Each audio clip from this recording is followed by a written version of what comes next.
Hello friends, दोस्तों आज के वीडियो में हम बात करने वाले हैं सुदर्शन चक्र एयर डिफेंस सिस्टम। यानी कि भारत ने जो एयर डिफेंस सिस्टम सुदर्शन चक्र है उसकी टेस्टिंग करी है और इसके सुदर्शन चक्र नाम रखने के बारे में भी बात करेंगे और साथ में इस एयर डिफेंस सिस्टम की क्या खासियत है और अपना जो परीक्षण जो टेस्टिंग करी है उसको किस तरह से किया गया, उसमें क्या अचीव किया गया है, कितना उसमें सफलता मिली है, थोड़ा सा इसमें डिटेल में बात करने की कोशिश करेंगे दोस्तों।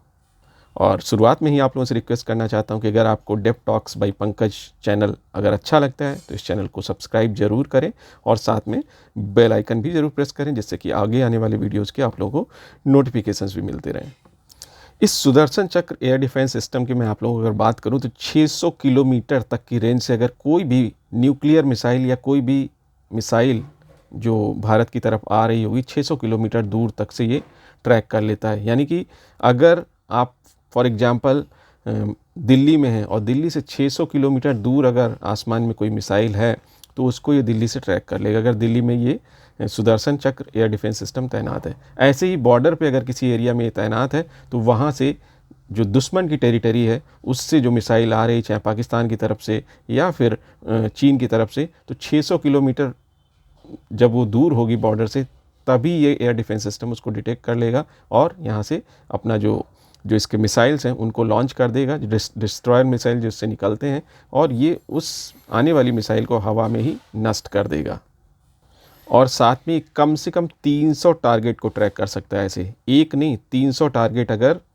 इसकी तरफ आ रहे हैं, हमारे देश की तरफ आ रहे हैं 300 टारगेट का मतलब 300 मिसाइल, लगभग 300 मिसाइल। अब उसमें ड्रोन से अटैक हो सकता है, एयरक्राफ्ट से हो सकता है या फिर कोई मिसाइल सिस्टम से ही अटैक है। तो इस तरह के 300 ऑब्जेक्ट अगर इंडियन टेरिटरी की तरफ आ रहे हैं तो उनको 600 किलोमीटर जब वो दूर होंगे भारत की सीमा से तभी ये ट्रैक कर लेगा और अपना जो डिफेंस सिस्टम है वो एक्टिवेट हो जाएगा और उसको डिस्ट्रॉय करने के लिए जो मिसाइल होती है उसको लॉन्च करेगा, जो कि इस तरह के जो 300 जो टारगेट आ रहे हैं उनको हवा में ही मार गिराएगा। एक साथ 300 को मार गिराने की इसकी क्षमता है दोस्तों। साथ में इसमें जो मिसाइल्स लगे हैं, जो एयर डिफेंस सिस्टम है, ख़ास तौर से ये क्या है, बेसिकली जो रसियन S-400 है जो हमें मिला है, जिसके 3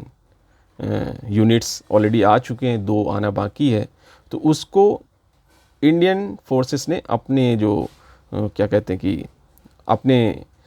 पूरे सेटअप में इसको इंटीग्रेट किया है अपने साथ और इनकी सफलतापूर्वक टेस्टिंग भी करी है। ये जो एयर डिफेंस सिस्टम, इसका रडार बहुत ताकतवर है। तो इस रडार की इतनी ताकत है कि 600 किलोमीटर दूर से ही ऑब्जेक्ट को पहचान भी लेगा आ रहा है, और जो इससे मिसाइलें निकलती हैं वो उनकी जो रेंज है 40 किलोमीटर, 100, 200 एंड 400 किलोमीटर तक की रेंज में ये मार कर सकती है। यानी 600 पे वो डिटेक्ट कर लेगा और जब तक यहाँ से एक मिसाइल जो ये फायर करेगा, जो भी मिसाइल फायर करेगा, वो 400 किलोमीटर दूर जाके उस ऑब्जेक्ट को हवा में ही डिस्ट्रॉय करने की क्षमता रखती। तो ये ज़मीन से अगर देखें तो ये सिस्टम 100 फीट से लेके 40,000 फीट ऊपर तक, अगर कोई ऑब्जेक्ट उड़ रहा है ज़मीन से 40 फीट से लेके 40,000 फीट तक, तो इस ऊंचाई तक भी ये मार कर सकता है। यानी कि नीचे लेवल पे भी अगर एक ऑब्जेक्ट आ रहा है, कोई मिसाइल आ रही है जो कम ऊंचाई पे उड़ रही है, या कोई ड्रोन आ रहा है जो कम ऊंचाई पे है, या कोई कुछ भी ऐसी चीज़ है जो दुश्मन टेरिटरी से आ रही है, उसको डिटेक्ट कर सकता है और हवा में ही डिस्ट्रॉय कर सकता है। या फिर कोई बहुत ही ऊंचाई पे कोई मिसाइल उड़ती हुई आ रही है या कोई एयरक्राफ्ट आ रहा है तो उसको भी ये डिटेक्ट कर सकती है और डिस्ट्रॉय कर सकती है। सबसे खासियत इसकी ये भी है कि ये एक साथ करीब 72 मिसाइल्स छोड़ती है, 72 मिसाइलें छोड़ती है। और अगर टेम्परेचर की बात करें तो दुर्गम इलाके हैं, अगर वहाँ पे इसको तैनात कर दिया जाए तो -50 से -70 डिग्री तक के अगर तापमान है तो वहाँ भी ये सिस्टम इसके काम करते रहते, इसमें कोई प्रॉब्लम नहीं आती है। रूस के साथ भारत ने 2018 में ऐसे 5 जो एयर डिफेंस सिस्टम है उनको ख़रीदने का एक समझौता रूस के साथ भारत ने किया था, और जिसकी लागत करीब करीब $5 बिलियन, यानी करीब करीब आप कहें तो 33,000 करोड़ में ये समझौता किया था उस समय, 33,000 करोड़ में, और जिसके कि 3 यूनिट्स भारत ऑलरेडी आ चुके हैं, 2 में अभी देरी है जो कि इस साल तक आने थे, कि इस साल के अंत तक सारे ही जो यूनिट्स हैं वो डिलीवर हो जाएंगे। लेकिन जो यूक्रेन और रसिया का जो युद्ध है उसके चलते बहुत सारे जो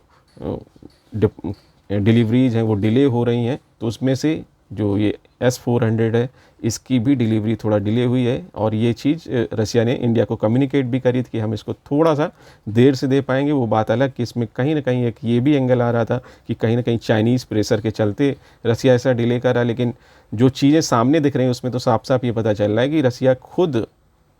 इस तरह की चीज़ों का सामना, खुद ही मुसीबतों का सामना कर रहा है। तो हो सकता है कि उनकी जो बात है कि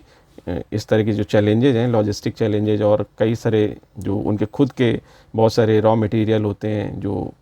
उसकी दिक्कतें होती हैं, सप्लाई की दिक्कत होती है, बहुत सारी चीज़ें होती हैं। एक युद्ध में जो देश है और वो किसी दूसरे देश को अगर कोई सामान बेच रहा है तो उसमें डिले होना स्वाभाविक है। तो मैं इस चीज़ को उसी तरह से लेता हूँ। लेकिन ये कहना कि सिर्फ चाइना का एंगल है, इसमें चाइना का एंगल होने से इनकार नहीं किया जा सकता डेफिनेटली, क्योंकि रसिया चाइना के प्रभाव में है। लेकिन क्योंकि वो ऑलरेडी एक डील कर चुका, उससे उसकी भी इमेज ख़राब होती, क्योंकि रसिया एक बड़ा वेपन सप्लायर है दुनिया का, और उसमें कई सारे अलग देश जो उससे अगर डील कोई साइन करेंगे तो उनको ये देखना, वो देखते हैं ना कि पास्ट में किसने किसने क्या क्या ख़रीदा है, क्या इसकी क्रेडिबिलिटी है, तो उससे क्रेडिबिलिटी भी इफेक्टेड होती कि अगर कहीं ऐसा ना हो किसी मेरे दुश्मन के प्रभाव में आके ये हमारे साथ धोखा ना कर दे। इस तरह के लोगों के मन में एक स्वाभाविक है ना, तो वो चीज़ रसिया को भी अपनी जो इमेज है उसका खतरा है। तो इसलिए वो ये कहना कि सिर्फ चाइनीज़ प्रभाव में ऐसा किया, ऐसा मेरा मानना तो ऐसा नहीं है। साथ में जो एयरफोर्स ने यहाँ पे जो टेस्टिंग करी है उसमें आप लोगों को मैं बता दूं कि इस टेस्टिंग में जो ये S-400 जो सुदर्शन है, सुदर्शन चक्र यानी S-400, इसमें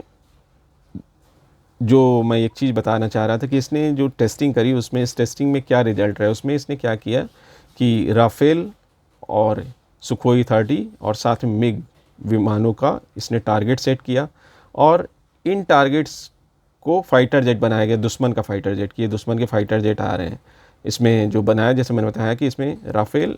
सुखोई 30 और मिग विमानों को दुश्मन का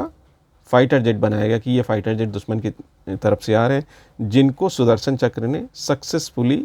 मार के गिराया। और साथ में करीब करीब 80% तक ये अपने टारगेट को मार गिराने में सफल रहा, जो इसकी टेस्टिंग हुई है। अब लोगों के मन में सवाल आएगा कि आखिर सुखोई 30, मिग या फिर जो राफेल है उनको मार के गिरा दिया सिर्फ टेस्टिंग के लिए इसकी, कि ये सही काम कर भी रहा है कि नहीं कर रहा है। तो मैं आप लोग बताना चाहता हूँ कि ये सारी जो एक्सरसाइज हुई है, ये हुई है एक सिमुलेटेड थिएटर लेवल, जो इसकी युद्धाभ्यास उसके थ्रू की गई है। ये सारा कुछ इसमें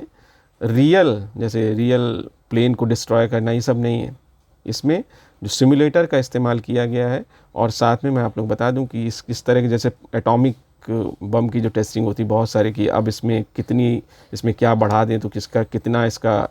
इसकी जो कहते हैं ना कि इसकी मारक क्षमता कितनी बढ़ जाएगी, इसमें कुछ कुछ पैरामीटर्स में चेंज करें तो कितना क्या होगा। तो कई सारी चीज़ें क्या होती हैं कि ये बहुत सारी उसी तरह की कंडीशंस को सेट किया जाता है, उस तरह के पैरामीटर्स को सेट किया जाता है, और इस तरह की चीज़ें कई बार सिमुलेशन में टेस्ट करी जाती हैं। यानी कि हर बार परमाणु बम फोड़ना संभव नहीं है, या हर बार कोई एक प्लेन गिराना संभव नहीं है टेस्टिंग के लिए, लेकिन एक सिमुलेशन के थ्रू इस चीज़ को ये लोग कर लेते हैं। फिर उसकी कुछ एक्चुअल टेस्टिंग भी होती है,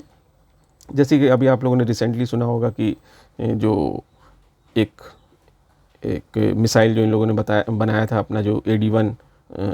जो उसके थ्रू, वो भी एक डिफेंस सिस्टम ही है, आप ऐसे समझ लीजिए। उसने भी इंटरसेप्टर मिसाइल वाला जो भी रिसेंटली परीक्षण हुआ उसमें भी इन्होंने अपनी जो पृथ्वी मिसाइल है AD-1 के थ्रू उसको मार के गिराया था। That was a real test, उसमें पृथ्वी एक्चुअल मिसाइल लॉन्च करी गई और एक्चुअल ही उसको डिस्ट्रॉय किया गया। तो एज एंड व्हेन रिक्वायर्ड, और जो उसकी फिजिबिलिटी होती होगी उस तरह से इसको किया जाता है। और इसमें भी कई बार ये मैं आप लोग बता दूं कि इसमें भी जो इसकी टेस्टिंग है वो फाइटर जेट्स, ड्रोन, जैसे मैंने बताया इसके लिए की गई है, क्योंकि एयरफोर्स है, एयरफोर्स इसके लिए कर रही है। ऐसे ही जब आर्मी जब इसकी टेस्टिंग करेगी तो मिसाइल्स वगैरह के लिए भी करेगी। तो इस तरह से इसका अलग अलग यूजेज है, क्योंकि ये क्या है कि ये सिर्फ एयरफोर्स इसका इस्तेमाल नहीं करेगी, इसका एयरफोर्स और आर्मी दोनों ही इस्तेमाल करने वाले हैं। तो दोनों अपने अपने तरह से जो टेस्टिंग है वो करेंगे, क्योंकि एयरफोर्स ने टेस्टिंग करी तो इसमें उन्होंने जो दुश्मन के फाइटर जेट्स हैं उनको टारगेट की तरह सेट किया। मिलिट्री टेस्टिंग करेगी तो इसमें डेफिनेटली वो मिसाइल्स वगैरह का इस्तेमाल कर सकती है कि वो टारगेट सेट करने के लिए। और ऑलरेडी इसके कई सारे टेस्ट ऑलरेडी हो चुके हैं, और इसलिए लेकिन फिर भी इसकी टेस्टिंग लगातार इस तरह से चलती रहती है, जिससे कि एक स्टैंडर्ड कंडीशन में इसको टेस्ट करके इसको प्रॉपर इसको डिप्लॉय किया जा सके और इसको एकदम वॉर रेडी रखा जा सके, क्योंकि ये चीज़ें ऐसी होती हैं ना, डिफेंस सिस्टम तो हमेशा ही एकदम एक्टिवेट होते हैं और रेडी होते हैं, क्योंकि जब दुश्मन अटैक कर दे फिर ये एक्टिवेट थोड़े होते हैं। वो बात अलग कि इनको एडवांस में ही इनको अटेंटिव रहना होता है और ये सिस्टम एक्टिवेट रहने पड़ते हैं। जैसे ही टारगेट दिखे उसको मार के गिराना है। ऐसा नहीं कि कोई अनाउंस करके नहीं बोलेगा कोई दुश्मन कि हम आपके क्षेत्र में बम गिराने वाले हैं, हम मिसाइल डालने वाले हैं, ऐसा कोई अनाउंसमेंट नहीं करेगा कोई भी एनिमी हमारा। तो हमारी जो डिफेंस सिस्टम है इनकी हर तरह से टेस्टिंग होना ज़रूरी है, तो इसीलिए लगातार इस तरह के टेस्टिंग चलते रहते हैं। आप लोग मीडिया में कई सारे जो सेंसेशन बनाने के लिए जो खबरें डालते हैं कि भारत ने अपने ही सुखोई, अपने ही राफेल को मार गिराया, तो ये इसी तरह से मार गिरा, क्योंकि सिमुलेशन है, उसमें एक्चुअल जेट को मार के नहीं गिराते, सिमुलेशन के थ्रू उसको टेस्ट करते हैं। तो उस तरह की टेस्टिंग हुई यहाँ पे कि जो उसके पैरामीटर्स होते हैं उसको सेट किया जाता है, कितने एंगल पे कौन सा टारगेट आ रहा है, कितनी हाइट पे आ रहा है, वो सारा कुछ सेट करके और फिर उसको लॉन्च करके उसको टेस्ट करते हैं कि हाँ ये उस लेवल पे जाके, उस हाइट पे जाके, उस डिस्टेंस पे जाके इसने उसको ये जो एयर डिफेंस सिस्टम से जो मिसाइल निकली वो वहाँ तक पहुँची या नहीं पहुँची, उस जो भी इसके क्या कहते हैं, इसके जो पैरामीटर्स होते होंगे, जो सेटिंग होती है उसके हिसाब से उसने उसको शूट किया, टारगेट को नहीं किया, ये सारा कुछ इसमें आइडेंटिफाई करते होंगे, इस तरह की चीज़ें। तो यहाँ पे इम्पॉर्टेंट ये है कि भारत अपना जो सुदर्शन है उसकी सफलतापूर्वक टेस्टिंग भी करी और साथ में जो दुश्मन के टारगेट हैं 80% टारगेट लगभग उनको मार गिराने में सफलतापूर्वक सक्षम भी रहा है। और यहाँ पे मैं ये चीज़ कहना चाहता हूँ यहाँ पे कि अगर दुश्मन कोई हिमाकत करेगा, तो जैसे आप लोगों ने देखा होगा कि ईरान ने जब इज़राइल की तरफ कई 100 मिसाइलें दागी थी तो हवा में ही उसने सारी मिसाइलें लगभग सारी मिसाइलों को नष्ट कर दिया था इज़राइल ने। तो वैसा ही कुछ ये एयर डिफेंस सिस्टम भी उसी तरह से काम करेगा कि यहाँ पे जो मैक्सिमम टारगेट्स हैं उनको ये हवा में ही डिस्ट्रॉय करने में सक्षम है, जो कि आप लोगों ने देखा होगा कि 80% जो मिसाइलें हैं उनको इसने हवा में ही टारगेट्स को डिस्ट्रॉय करने में सफलता हासिल करी। छोटी सी वीडियो थी, अगर आपको ये वीडियो पसंद है वीडियो को लाइक करिए, चैनल को सब्सक्राइब नहीं किया तो सब्सक्राइब जरूर करें। Thank you for watching this video, thank you very much.